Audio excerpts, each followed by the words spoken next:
DSW's semi-annual sale starts now. Twice a year, tons of deals, going fast. It's all or nothing. At Designer Shoe Warehouse, we'll give you something to brag about, like 40% off clearance in all DSW stores, or an extra 10% off clearance at dsw.com. Don't sleep on these savings. Find shoes that get you at prices that get your budget. DSW. Let us surprise you. Monday.com AI agents took over my work, and I absolutely love it. Chasing deadlines, writing status reports, updating stakeholders. Agents handle the daily grind now. I stay in the loop only when it matters. Create your own AI agent in minutes on Monday.com.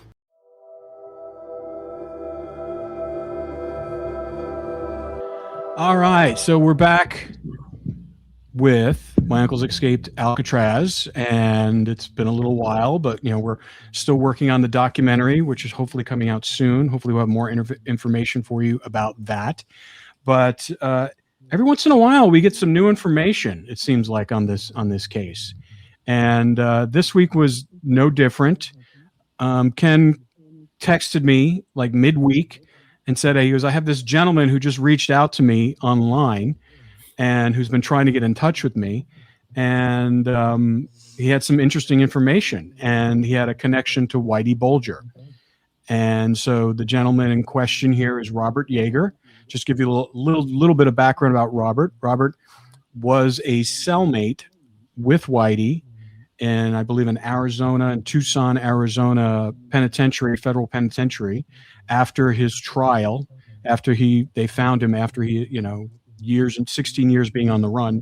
They found him, they tried him, they convicted him, and then he was in this one federal penitentiary in Tucson, Arizona, and he met this gentleman, Robert Yeager, who's sitting right over here with us, who's on the podcast with us.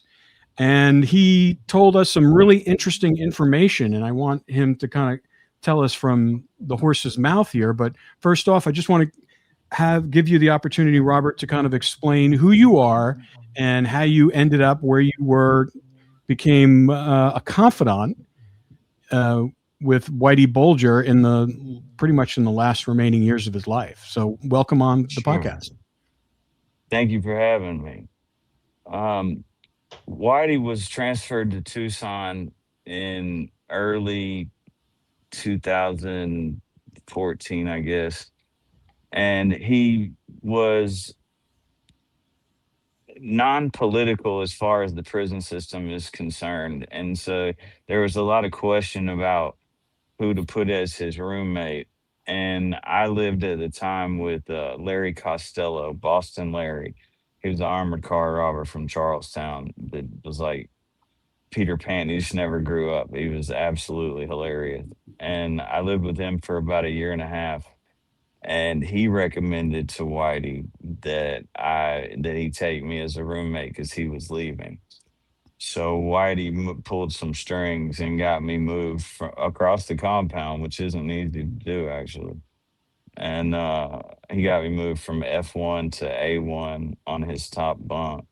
And then he got the federal government to pay me as his caretaker. They paid me it was like $78 a month, just in coffee and soups. So, and with everything with him, it was free, but it wasn't. It was coffee and soups to sit and listen to stories. And every day when I came back from the poker game, I ran a poker table all day. I played poker 8 hours a day, and I came back every single night, and he'd give me a ramen noodle soup that didn't have any seasoning packet in it at all, and because he didn't want the sodium, and like it was the most bland food and a cup of coffee. And if I complain about it at all, he'd just say, "We eat to live, we don't live to eat. Eat it and keep going." And he would sit me down and tell me long stories about everything, the entire history of the East Coast mob. He was just an old guy trying to unload everything to somebody that he could trust to at least keep it straight and keep the stories together. He didn't have much confidence in a lot of the prison population. Crazy. So when you started downloading on this information, I mean, you probably have one of the most notorious, mobsters from the Boston area that is world renowned. I mean, what was your thoughts? I mean, what was his personality like, and what were you thinking at the time? It's really key to the conversation, what you just said, because I didn't know a mob boss. I didn't know a guy that was terrorizing the city. I didn't know a guy that had all of that authority. I just knew an old guy who had calmed down substantially, apparently, after spending 16 years on the run and only having one person to keep him company, who was a lady that he cared about a great deal. And, 16 years, you say it really fast, like it's not a long time, but 16 years is a very long time. And people change. And I believe that woman changed him into more of a household, just regular type guy in a lot of ways, and kind of shed a lot of those ways. He was Yeah. really just a normal, very educated, very articulate. Uh, it's funny because he was educated, but he wasn't. He had a very meager education as far as officially, but he had 70 years in the street, and he was just. I've never met anyone like him. Crazy. It's crazy. So, what were some of the things that he told you? I mean, I know one of the reasons why you contacted Ken is because he had some information about his experiences in Alcatraz. Yeah, he got a postcard one time that I forwarded to Ken. That was he wrote on the back of it, and it was a painting of all of the things that Ken's uncles used to attend a funeral. It's kind of a satire painting for preparing for the masked entry to the funeral. And he started writing on it and explaining on it, and he got real weird. He stopped in the middle of the story, and he paused for a minute, and he started thinking real deeply. And I know now what he was considering, and he never wanted his story being told to ever hurt anyone else. And there's a lot of things in a lot of different places that could. And so he was real careful with the details he expressed because he believed in them to be still alive.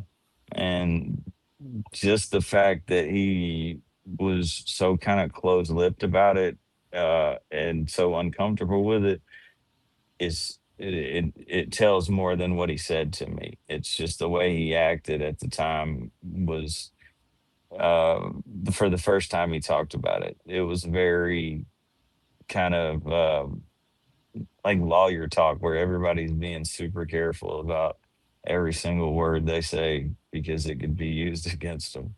So um, he brought it up more than once, but that time when he explained it, all he would say is, "I know they made it.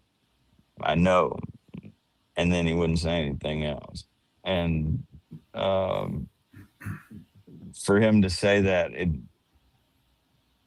and knowing how he is and listening to hundreds of hours of him talking, when he stands on a detail like that, it's because he has proof of it. He knows it. It's a fact to him. It's not.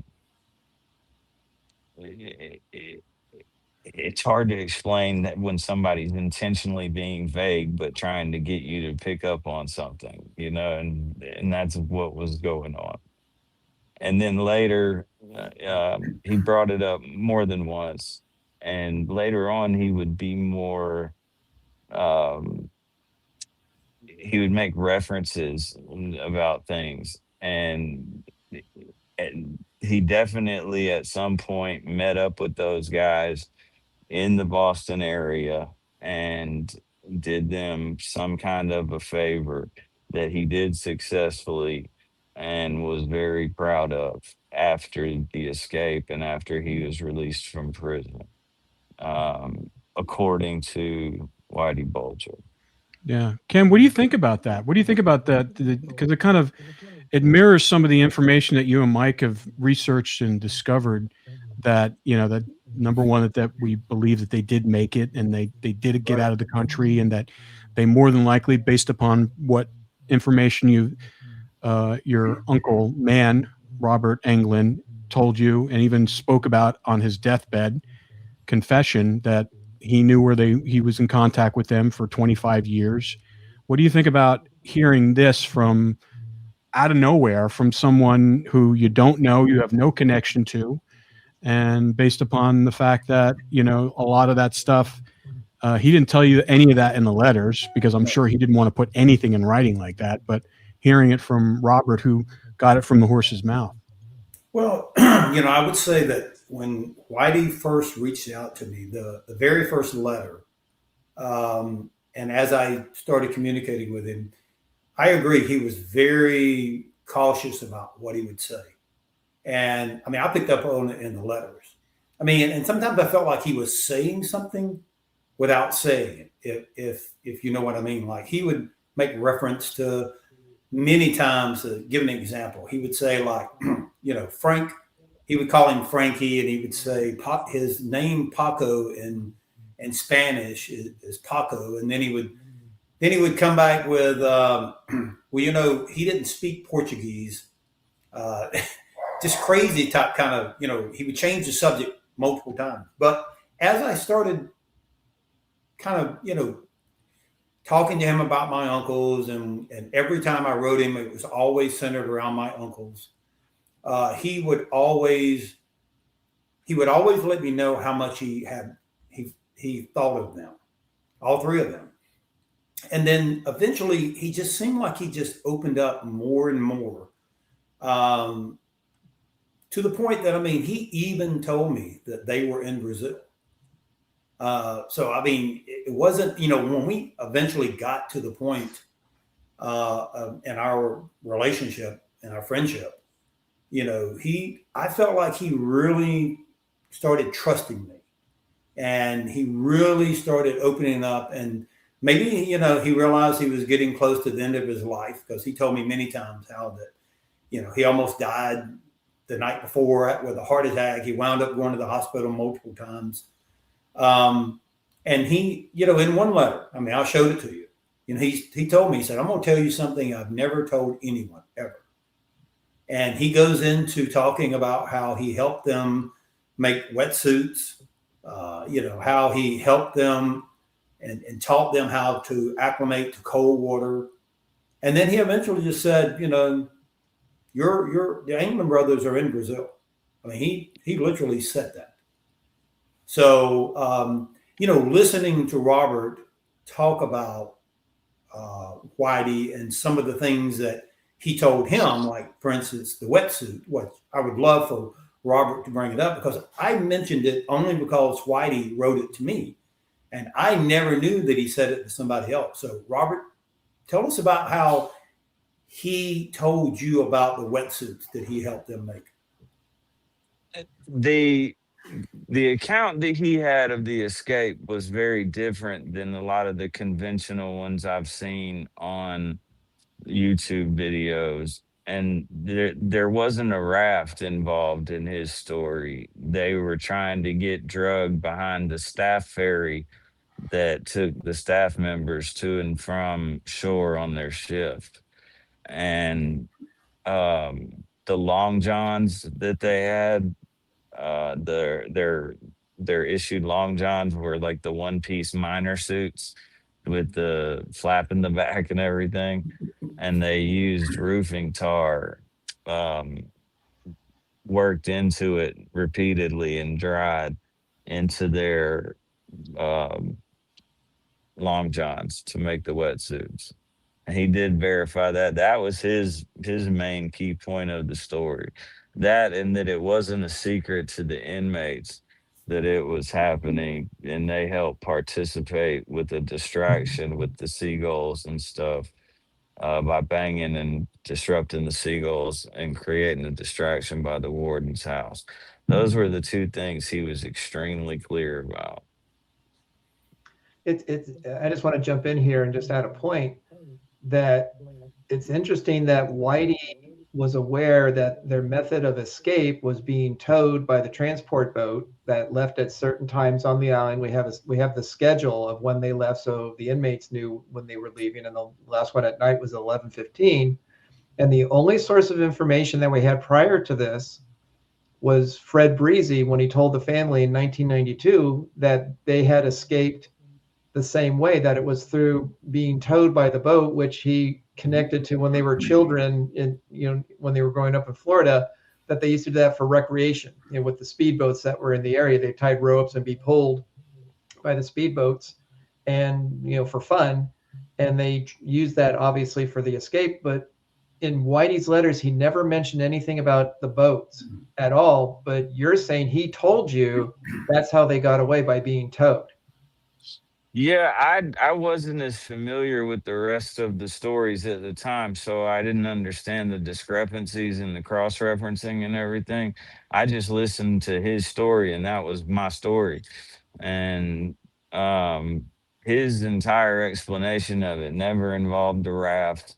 It involved them being drugged to shore, and it also involved all of the inmates. They believed that they understood that the guys made it, and they banked into the guys making it based on a radio program they heard the next day that explained that a truck had been stolen, and the number of years that the truck had been out and working was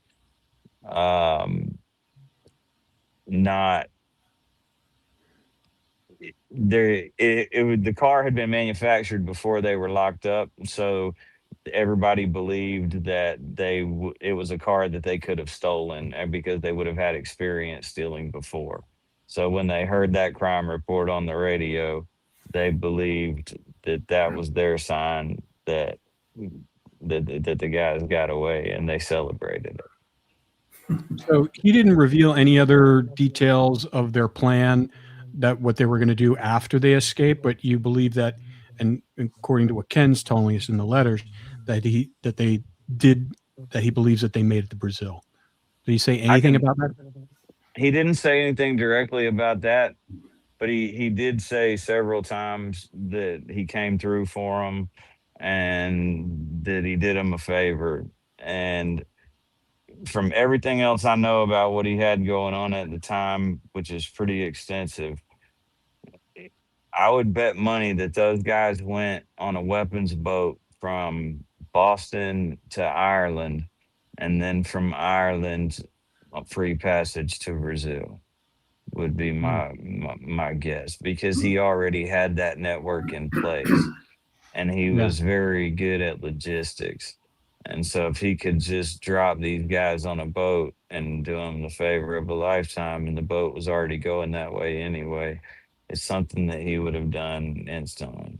So you're basically deducing that you think that was the help that they gave him, not something else? Because it wasn't money. It wasn't money. And did he say what time period? Because he would have had, the only way he would have been able to help them there, what you said was like in the mid-70s? He did not. Well, again, he may have, and I don't directly recall. There was the time frame of it. I don't recall. I don't think he ever put a time frame on when he helped them. Okay. So and really it could have been about it, and he wasn't specific. Go ahead, Ken. I was just going to say, one of the letters that Whitey sent me, and I sent it to you, Robert, the picture. He included a photo of himself when he was in deep into Mexico.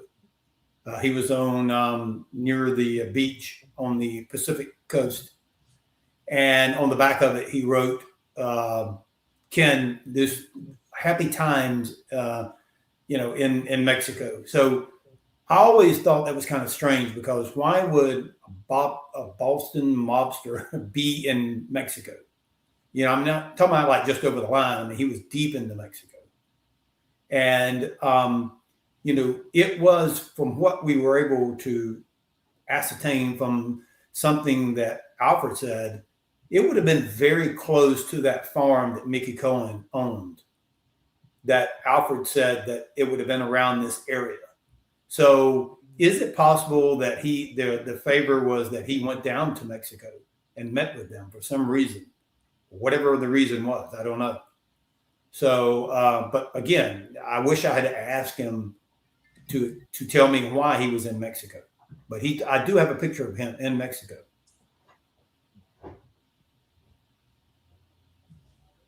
Yeah, I saw that picture and I saw the letter, and I definitely think that it's an interesting picture. He wouldn't have gone down there without a reason.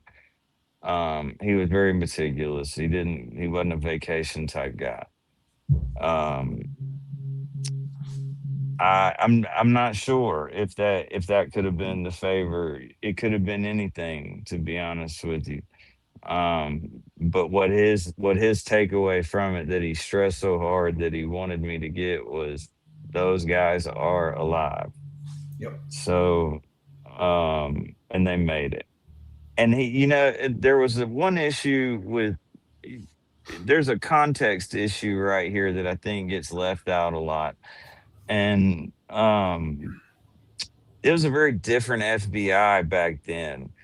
And the FBI at that time, where first of all, J. Edgar Hoover had said for years that there was no organized crime, and then all of a sudden they start popping up in these Senate hearings with the Kennedys, and he had egg on his face, and so he lied, and he tried to start the upper echelon program to get people at the highest levels so he didn't have to build up rats through the ranks.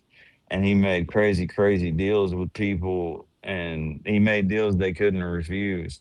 And he got himself a roster of people that helped him manipulate the legal system based on it. But that FBI and the FBI today are two very different FBIs. And that FBI would lie in a second to cover up not being able to catch those guys and to not be able to account for the escape. They were very PR related. J. Edgar Hoover's FBI was PR related as it gets. So did he mention anything about Mickey Cohen or Bumpy Johnson or any of the other mobsters that were in Alcatraz with him? Yes, ma'am. He had a lot of respect for Bumpy Johnson. He liked Bumpy. There's always a different level of racial tension in the prison system. It's always been there, and it's always going to be there. And it's a system based on shot callers. And if you have a problem with somebody of another race, then you go to your person and they go to their person, and basically you hold court. And Bumpy was the one that was responsible for the African Americans at Alcatraz, and he was their Speaker of the House. And so he was in a lot of dealings with a lot of the other shot callers, including Whitey. And they had a great deal of respect for how he handled his business and how he handled people, his power, so to speak. So if Bumpy Johnson had gone to the other African Americans there and said, "Okay, everybody, don't say anything. Even if you hear something at night, you keep it quiet," they would have kept it quiet. 100%. They would have done whatever Bumpy said. And Bumpy and Whitey were friends enough, and Whitey had his hands far enough in this escape that's a very likely assumption. So let me ask you this too. I know you said he never mentioned Mickey Cohen, but in one of his letters, he wrote, and I'm assuming this happened after they left Alcatraz. I know he wound up in Atlanta, but at some point in time, I believe they had a stopover in Leavenworth. And he told me a story about that he was in the yard lifting weights, and someone came to him. I don't know who it was. He didn't say the name. I don't remember the name. And said that this particular inmate had a knife and was on his way to stab Mickey Cohen. Well, Whitey Bulger intercepts the guy or stops him and tells him this. I'm telling you what he's telling me. He said, I told him, for every time you stab Mickey, I'm going to stab you 5 times. So he basically saved Mickey Cohen's life. So if another inmate does that for someone, is there some type of like friendship or like, okay, I've done something for you, you know, I expect something from you back. Is that pretty much how it goes in prison? I still have somebody for that exact same situation that I answer the phone for and send money to now. And it's not something that is an expectation from the person that does the saving. It's something that the person who's going to be the victim is responsible for. You know, you know, when you owe a debt, that's a debt. So Mickey Cohen would have owed a debt to Whitey Bulger. For sure. But Whitey wouldn't have thrown it in his face, and he wouldn't have had to, because Mickey Cohen wouldn't have been the kind of person that made him throw it in his face. Right. I mean, because they both came from the old style, you know, criminals, and which that's something I've often said that I recognize in the way he talked. There was like a code of conduct back then that they had, that he said many times or a couple of times in his letters that the prisoners today don't have that anymore. And it really bothered him that, you know, that it was just free for all now. Whereas back then it was, like you said, if you did a favor for somebody, you knew that you had a favor that you could ask for if you needed to at some point in time. When Larry vouched for me to Whitey, what he was telling him was that I'm one of the people that follows by those rules. And we have a way of differentiating between it in prison. It's the difference between an inmate and a convict. An inmate is just somebody that just got there and has no clue what this entire ecosystem they've been dropped in is. And a convict knows all the ropes and plays by all the rules and looks at all the angles and respects all the game. And there's that set of rules. It's almost like there's the 10 commandments in there that's universal across the prison that all groups have agreed to. And it's up to it's kind of owing a debt is kind of in that mindset. You know, if you do something to put yourself in a position where somebody else has to step in and put themselves at risk, then as a man, you owe that man a debt to repay him for what he did and what he risked. It's not like you have to do something, but it's like sending a thank you card. Like you could get away with not doing it, but look at how, you know, it's just custom.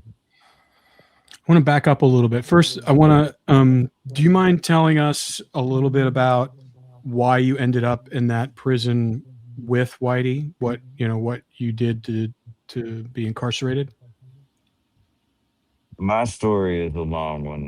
There was you don't have to tell me the whole story. Just like what was your charge and why were you doing time in a federal prison? The charge I ended up with that time was felon in possession of firearms, illegal possession of firearms. They came at my house for something completely different in an investigation, and they didn't find what they wanted. I was a hacker, and they didn't find what they wanted at my house. So they took guns and played on some real thin laws to make a charge stick to me. Yeah. And how much time did you do for that crime? 10 years. 10 years. They maxed me out. But the prison system considered me to be non-political, and they can't only send all the high profiles and special needs people to the special needs yard, because it's discrimination. If they get any better treatment in any way or whatever, then it turns into a huge deal. And everybody in the federal prison system files lawsuits. So they have about 40% of the population that they try to find that are people that have 10 years or less and are non-gang affiliated, who they can put in with the high profile people, and it won't be a big deal. There's no political group trying to get me to do something to him or anything. And so Tucson was my first prison because of that. They sent me directly to USB Tucson from Atlanta processing the first time. And I stayed there. I liked it. There was definitely a lot of high profile people there. Brian David Mitchell was there for a time when Whitey was there. He didn't last long, but the Elizabeth Smart guy or whatever. The prison system puts people like that there, and it's real important that in the context of his death that you understand that everyone that is there understands that there are other prisons that they can't go to because they've been there.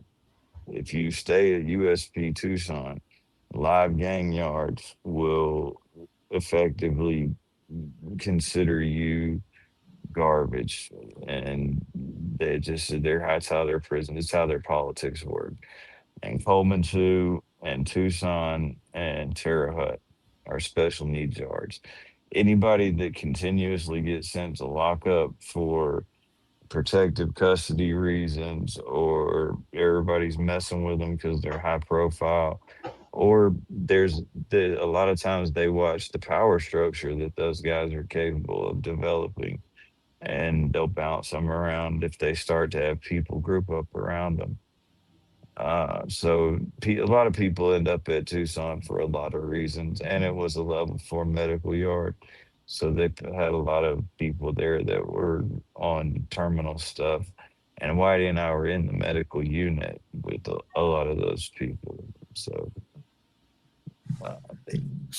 one of the things that you said earlier, you said the favor that he did for the Anglins is that he did a favor for them while he was in Boston and that they were in Boston, or is he did it from, I just want to clarify if you can remember the verbiage of. I do remember because I was trying hard to understand through all the fog, and he definitely implied that it was Boston. It was like Ken said, he implies things so and gets his point across almost in the Socratic method without ever committing to anything. That he just acts like everybody's recording him all the time.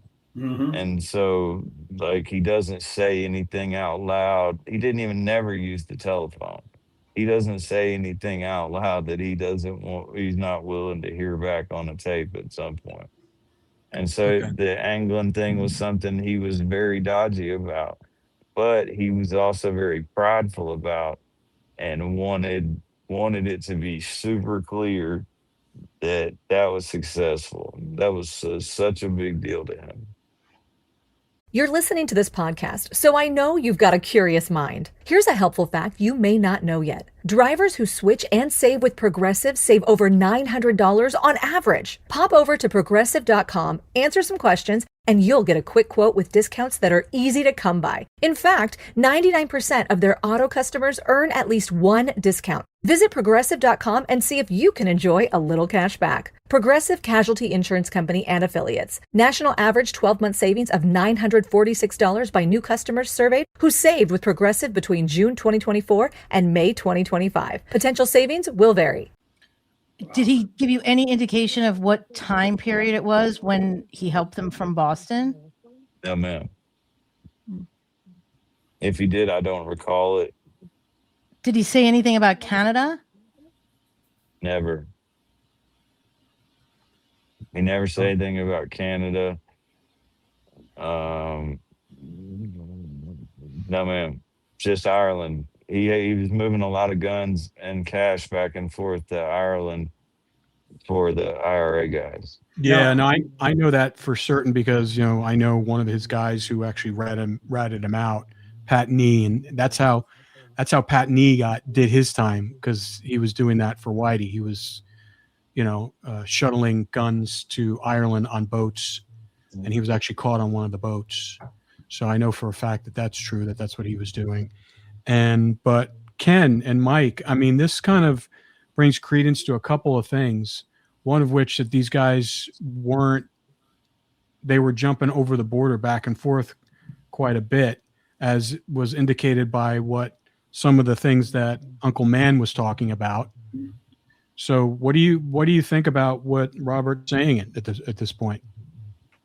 Well, there is one FBI report. Of course, it's redacted, heavily redacted, but it was about an incident that happened at a hotel right on the border in Texas, right on the border, within a mile of the Mexican line. The hotel is still there today. It's called the Royal Hawaiian, I think it's what it's called. Probably not owned by the same people. But anyway, the individual who was there said that three Americans, or three guys, showed up. They had girlfriends or girls with them. They never left the room. And then after 3 days, they skipped out. They ordered food, brought in, they never went anywhere. And then after 3 days, they skipped, didn't pay. And that's when he called the authorities, and the FBI got involved. They showed him pictures and handwritings or signatures, because they signed the cards, and then it's all redacted. So you can't read what happened, what was said, or if he says, yes, that was them, or yes, that matches. But there were a lot of stories that we were told that they would come up to the line in Mexico and cross over into the United States. And Uncle Man was living not too far from that area. So, there's a lot that what Robert is saying is so true, because it lines up with what Whitey was writing me. I agree. He was so, standoffish at first. You had to really get to know him, and he had to trust you. And if he had a secret that he promised someone that he would keep, he took it to his grave. He would never share it with anyone. Just like I think one time he told me about how he got to Alcatraz from Atlanta, and he was talking about a guard that helped supply some materials for an escape that he was either going to participate in or was going to be a part of or helping set up. But he wound up going to Alcatraz because he refused to give the name of that guard to the warden. And when I'm talking to him, he still would not reveal the name of that guard. Yeah. Years later. No, he wouldn't to me either, but it was the Westies, the escape. It was Jimmy Coonan and his group. It was a verified escape. And he did tell me that the warden from Atlanta at the time saw him many years later and asked him if he always questioned whether he was right or wrong sending Whitey to Alcatraz. And Whitey told him he wasn't wrong for sending him to Alcatraz. So he definitely would own the things he did at the time I knew him. And that was definitely one, the escape from Atlanta with Jimmy Coonan and Mickey Featherstone and that whole group, the Westies. They're from Hell's Kitchen. They're basically the Winter Hill equivalent at that time. According to him, Winter Hill was Boston and the Westies were New York. Why do you think, Robert, that he wanted you to know that the Anglins and Frank Morris made it out alive from Alcatraz? I'm not sure. I couldn't really comment on that, man. I don't know why. I think that he was laying out for me the things that he wanted credit for in his story later. He never hid from me that he expected me to tell it. Without the pictures context, it's hard to explain, but he gave me the story. He wrote down 34 or 5 pictures and flipped over and wrote the entire stories of days on Alcatraz and events and and he explained them as he went, and there it was kind of a complete layout of uh, all of his deeds and the things that he wanted to be remembered for and the things he didn't want to be remembered for. He could turn sour real quick on some topics, but I think he wanted that to be something. I think he believed that as they died, that the truth would eventually come out, and I think he wanted to be credited for his part in it. To be honest, I agree with that. Do you think that he was just bolstering his involvement in the escape so that he could take credit for it and maybe didn't do all those things? No, ma'am, I don't. I've listened to the man talk for many, many hours, and bolstering is not something he did very much of. Um, he So was he's very articulate and very precise, and he's very detail oriented. So he would either lie about a detail or he wouldn't, but he wouldn't inflate anything. So I did have a question. During his 16 years on the run and then later incarceration with you, did he seem to indicate that he was in contact with the escapees at all in any way? That Just the keeping tabs on them? No, just the favor. And the conversation was triggered when Ken's mom sent a Bible to him with his name engraved in the front of it. She sent Whitey a Bible that had his name, James Bulger, in the traditional little place in the bottom right corner. And he was excited about it. And so he if I kind of believe if he had more to say about it that he believed wouldn't get anybody in trouble or that he was willing to express, that would have been the moment he would have done it. But he didn't ever go any deeper. He never mentioned to me that they were in South America or anything like that. That was, I don't want to bolster, and that's just one. He was very vague on, but he got his point across. Is that your dog, Ken? Yeah, I'm fixing to go and quieten him down. You want to go do that real quick? I'll be right back.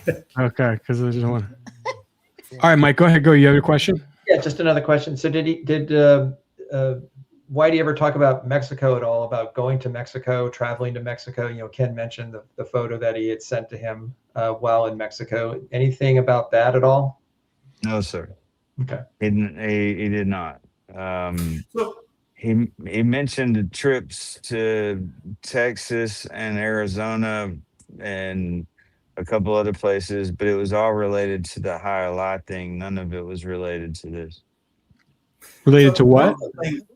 They killed the guy that was the chairman of High Lie, that the sport where they wear the long.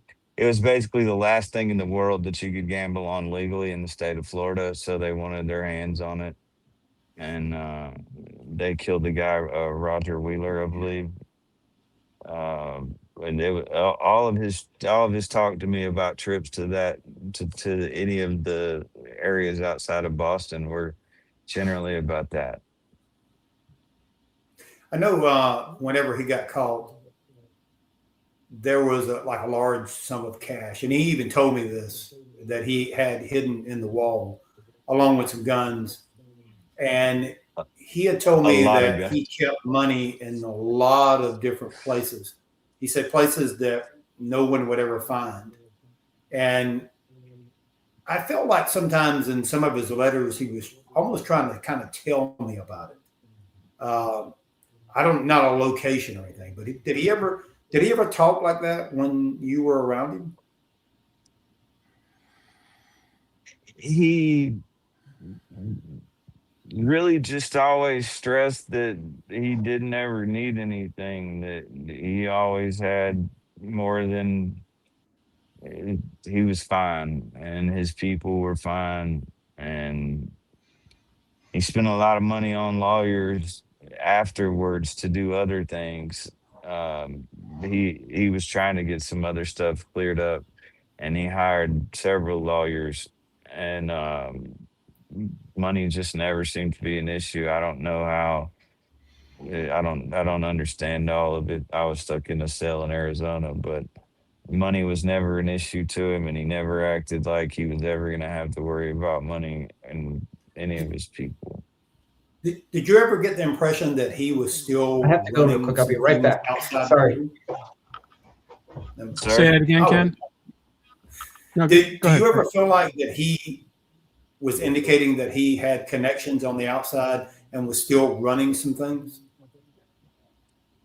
No, he was 100% retired to me. I think that there's a certain level of a clout that comes with being him that I don't think ever goes away, and I think that that's in his dealings with anybody that ever knows where he's at and could find him and try to interact with him. There were people that asked him when I did his mail.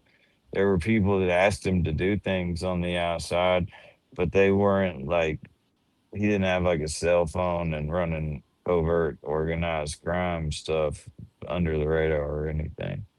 He Were didn't. there people on the outside that were still loyal to him? His brother for sure. This his brother that was the senator, and I believe he was. Don't quote me on it, but maybe Harvard or MIT. Yeah, he was a state legislator in Massachusetts. Yeah, Whitey was real careful about not ever affecting him, so they didn't talk much. But he visited him more than once, and he had he definitely still had a relationship with his family, and he still had people that would check on Catherine for him and things like that. That was a big issue to him. He always wanted to know if Catherine was okay. One of the other things that he also brought up in his letters, he talked about this multiple times, was when he was involved in the MK Ultra program and how it really messed him up. And he would have nightmares and oftentimes didn't know where he was. And did he have any kind of manifested episodes like that when he was with you? Quite a few. And I went to Lenny about it. William Leonard Picard, that he was the acid king.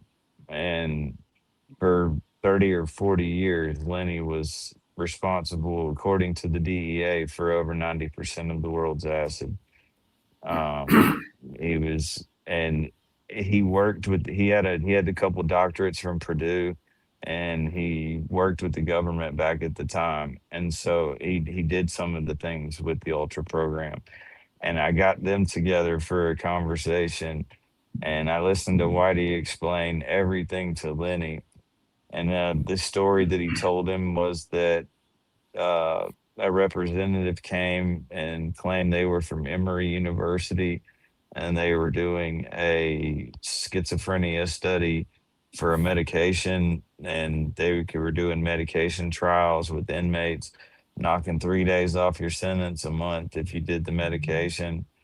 And the logic that they were giving the inmates was that they were trying to start with a drug that induced schizophrenia on one end so they could fine tune it back to treating schizophrenia on the other end. And really, they were just giving them LSD, amazing amounts of LSD. Yeah. Well, someone else in your family, Ken, got that same treatment, Yes. didn't they? Yeah. So we're talking yeah, about Alfred Anglin, and there's a connection there to, because I believe in our conversation the other day, you said that you have a connection to Kilby Prison. Can you talk about that? Yes, I've been to Kilby several times. And it's like when you go somewhere and there's a ghost story or a traditional story, like everyone knows that they beat the Anglin brother to death and were scared of getting caught for it, so they threw him on the electrical fence. Like it's a story passed down as common knowledge. It's so common knowledge. I thought that there was like a Wikipedia about it or somebody that I thought maybe somebody got in trouble for it and it was public record, but apparently it's not. They claim that he was beat to death over interrogation about the escape. Yep. And when he wouldn't tell that right after the escape where the brothers were, where they would go, they took it too far, which is definitely not a surprise at Kilby Prison. And they threw him on the fence, trying to make it look like he was trying to escape. Wow. What do you think about that, That's the Ken? official story. Yeah. I wasn't there.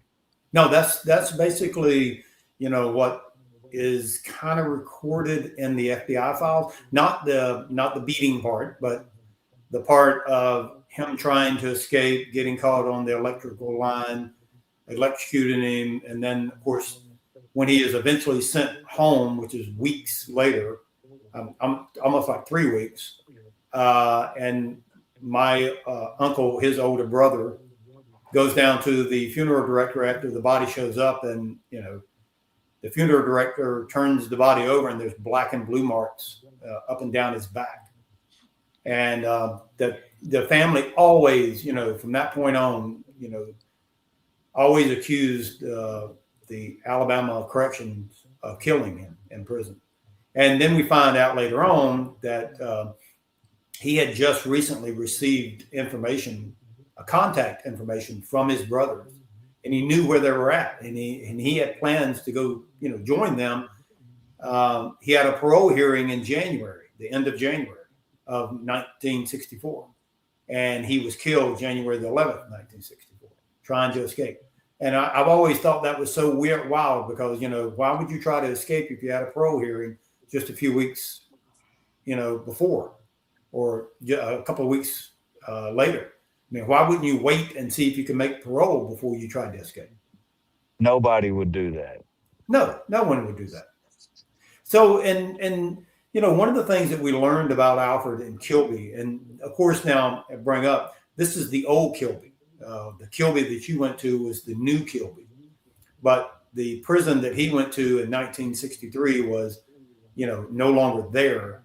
But when he gets there, we were told right off the bat, he's made a trustee. He writes his mom. I even have the letter where he says, he felt free at Kilby. He was able to walk around. He had freedom. He wrote his mom and talked about how much he loved it there. This was like he gets there in October. His older brother, Robert, goes to see him in November. At the beginning of November, he tells Uncle Man, "Hey, I've had contact with our brothers. I know where they're at. If I make parole in January, I'm going to join them." A couple of weeks later, JFK is killed. My mom and my dad, me and my sister go to see him at Christmas time. We have a photo of us there. And he tells my mom and dad the exact same thing, that he had contact. He's coming up for a parole hearing. He's going to go join them if he can make it. And 2 weeks later, he's dead. Makes no sense whatsoever. Kilby's the most dangerous place I've ever been. It's just a different world. It's not. They've had endless lawsuits, even to this day. They're in lawsuits with the federal government about being unconstitutional and inhumane. They still have places in 2026 that can't pass the most basic of safety and health standards. I've been in one of the housing units where we had to break a picnic table up and stuff all our blankets in the big warehouse fans, and break a picnic table up and burn it in a drum to stay warm. Like that place is one of a kind. It's something people turn a blind eye to and just let go for some reason, and it is hell on earth. And if it's that bad now, I can only imagine what it was like when they had no cameras, no oversight, no, it's so hillbilly law there. They'll all lie for each other. If they wanted to kill somebody and cover it up, they can do it without any issue, even now. So I know they could do it then. When you were there, did they have the electric chair still there? That's at Holman. It's a home. Yeah, I've been going to Kilby since the 90s, Okay. and I have the 21 number. But they definitely had it at the old Kilby. They used to call it the Yellow Mama. Yeah. And they, It's that. from some of the stories that even Whitey told me, that they would take prisoners and strap them in, and act like they were going to turn it on if they needed to get some information out of them, or if they were, causing trouble in the prison. It was a way of them, of I guess, quietening people down. And then we actually talked to an inmate that was there during the time frame, and he told us about an African American inmate that they strapped in and was acting like they were going to turn it on, and he wound up having a heart attack while he was in the chair. So, I don't doubt they it did one that. bit. That's just par for the. Cause they still carry wooden sticks now. They still carry long wooden, old school, bigger than the ones the cops used to carry. The ones the cops used to carry are kind of thin. These are like 1.5 times the size of a mop stick, and they're the hardest wood on earth. And they just take pride in their violence. It's just how they are. They've always been that way. In one of a couple of the letters that Whitey wrote, he talked about, I think they were called the Dog Boys. I think they were called that. They were when they were working out in the fields, they would sometimes let the prisoners escape, and then they Only shoot and kill one. them. Only one, and it's his. Well, the one that he told me about, they didn't kill. The one that he told me about got his own little room and got hot dogs, lots of hot dogs, and he was responsible for feeding the dogs and grooming the dogs, and they would let him escape and go off, and he'd have to go through briars and all kind of everything, and then the dogs would go find him, and that was like his job, and he got privilege for it. It gave him like basically like the warden's favorite or something. Yeah, so they just do this for training for the dogs, probably.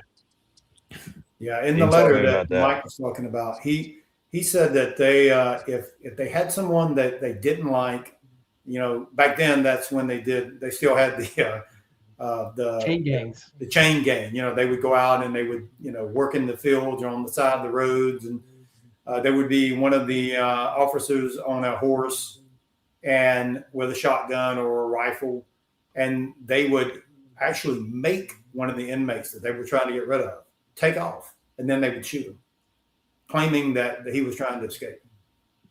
What year you think they got rid of that chain gang? I don't know. I have worked on that chain gang. At Kilby? Yeah, at all of the Alabama prisons. They didn't get rid of the farm chain gang till the 2000s. Wow. They were still taking people out there every morning, giving them tools with iron handles so you could barely lift them, and like a rake with a full iron rake stick out of it. You couldn't swing it at somebody if you had to. And they'd put everybody out there on the ball and chain, and they'd work and get the vegetables, and the inmates would eat the veg. It was part of our food. And they worked the farm crews and processed our own meat internally, which was a horrible idea, and fed us a whole lot of stuff that we grew and a whole lot of stuff that said not for human consumption on the box. But they didn't get rid of that. They were the last one. They sticked with that we hated it too. I mean, 5 o'clock in the morning, they are coming and straight to chow and to the farm. Wow. Well, Yeah, Robert, I got a question for you. So based upon all the stuff that you've told us, and you've sent us also documentation and pictures and Whitey's pictures with the writing and stuff like that, if you had to take a polygraph based upon the stuff that you just told us, would you take a polygraph? Instantly. Anytime you want, bring it. I mean, like, where do you think the pictures speak for themselves? That's the part that doesn't get shown in this environment. Like, he wrote the stories down. He didn't just give them to me and tell me his handwriting is easily verifiable. They even verified it Oh, on it's the Pawn same. Stars. It's the same as my letters. Yeah, for sure. I've seen them. So like I didn't come to tell the story. The stories he wanted me to carry out, he pretty much wrote in his own cryptic way on all the pictures. And do you have those pictures now? I sent them to everybody. Yeah, we have Yeah, them. we have. Yeah, I sent them to you, Mike. Yeah, I have not seen them. No, I was waiting for us to get together and talk. Yes, Whitey has a very distinctive way of writing. Yes. Anyway, I have more pictures in one place than anybody else that's come anywhere on the internet. Yeah, no, there's a lot of pictures. That's He pretty would do them amazing. almost every once or twice a week. He knew I was going to get money for him eventually, and so like he told me to. It was part of the plan. Yeah. He was doing it for me to come up, and then one of the pictures in there is a letter. It's on a yellow piece of paper that he wrote my dad, trying to vouch for my character to my father. That's right. But to be clear, we did not pay you any money for your pictures. No, nothing at all. I found you guys. I had not pre collaborated any stories with anyone. This was my chance to discuss it with Ken. I haven't. There's no corroboration or payment or it's just straight. Believe it or don't, it's right there in his handwriting. I got pictures of me when they sell picture tickets in the feds. So you can go, when you go to the commissary, you pay $1, they give you a picture ticket. On Saturday, you go out at an assigned time and there's an inmate out there with a camera and you can take pictures with your friends. And there's pictures of me and Whitey and me and Boston Larry and everybody. So verify them or send them to anybody you want. I stand on it any way I need to. And I'm willing to answer questions for anybody at any time. I support what you guys are doing. I think it's really cool that somebody's trying to tell the story the way it really happened, because the FBI is just in so many different ways is heavily vested in going against a lot of the things that are part of Whitey's story. And this is another one of them.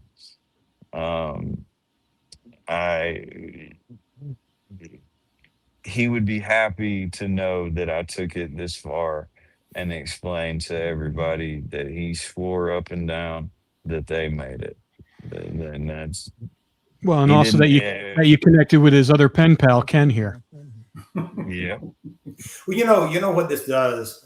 The very first time I ever heard of them wanting to use the boat as a means to get off the island was Fred Breezy. He's the first one to kind of bring it up.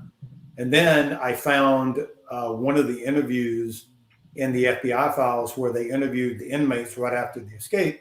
One of the inmates said that John had told him that there was a possibility that they were going to go down to the docks and use one of the prison boats as a means of getting off the island. And then Whitey tells him that exact same story. So now you have three different individuals that didn't know each other, all saying the exact same thing, that John had a plan of using one of the prison boats as a means to get off the island. That to me, you have three people now that are saying it. So. And the raft, like we always thought, was just a decoy. Yeah, I mean, they probably used the raft. There was a raft, it was found the next day, but that means of just getting to the middle of the bay to get picked up, they didn't really need that raft. I mean, they could have done it without it. So. Well, and we also have Robert Scheindlein's testimony, if you will, his story about how he used to do the tides. He'd get the newspapers from the guard, and he was feeding that information to the brothers because he said he was sitting at the table with them and they would communicate. And just the day before the escape, Robert Scheindlein gives Frank, or he tried to give him the charts, the tides, and Frank says, "We don't need them." Yep. Of all the times they needed it the most, that was it. And he said, that's okay. We don't need that, because he knew how they were going to get off the island. And it wasn't by paddling the raft to San Francisco or Angel Island or another destination, because they knew the boats were going to take them into the bay. Yep. It's crazy. It is amazing. Amazing story. Really is. You threw a huge Hail Mary pass for us here, Robert. Came out of nowhere. We're like halfway through editing the documentary right now, and you're like, whoa, we got to stop and like reevaluate to kind of add some other things there. But we really appreciate you coming forward. Thank you. And basically offering this information and this very, very highly unique information and perspective. I mean, it's like, and like I said, you have the receipts, just like Ken and Mike have had this whole time. They have the receipts. And so it's just, the world's going to have to look at all this and make up their own mind. Exactly. Yep. Yes, and if there's any way for you to share or allow the any of your viewers to see any of the pictures or anything you want to do. Oh yeah, like I'll edit them into this podcast. I'll edit them into this podcast. You have my full permission to use them whatever way you see fit. Thank you. Appreciate it. Fantastic. Well, listen, thank you so much, and we'll be talking to you soon. Sure. Thank you for having me, and I'm glad that we got a chance to put some of the details out there, and I'm glad I can help corroborate anything or shine any new light on anything that you guys didn't know. Well, you corroborated a lot. You corroborated a lot. And well, that's cool. Yeah. So thank you, and we'll keep in touch. Thank Sure you, thing. Robert.